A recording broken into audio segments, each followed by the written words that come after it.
تمام دیکھنے اور سننے والوں کو یوٹیوب چینل ایزی ہیلتھ کی طرف سے خوش آمدید۔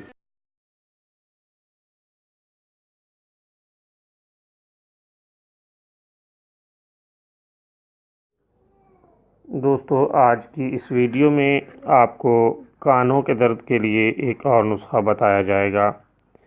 قبل ازیں ہمارے اسی چینل پر متعدد نسخہ جات ایسے موجود ہیں جن میں کان کے درد کا علاج بتایا گیا ہے۔ آج انہی نسخہ جات میں ایک اور نسخے کا اضافہ کرتے ہیں۔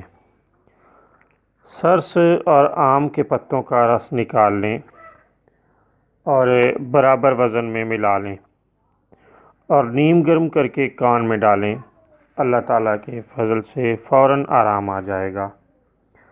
اگر مرض پرانا ہے تو چند بار کے استعمال سے خدا تعالیٰ کے فضل سے مکمل شفا حاصل ہوگی۔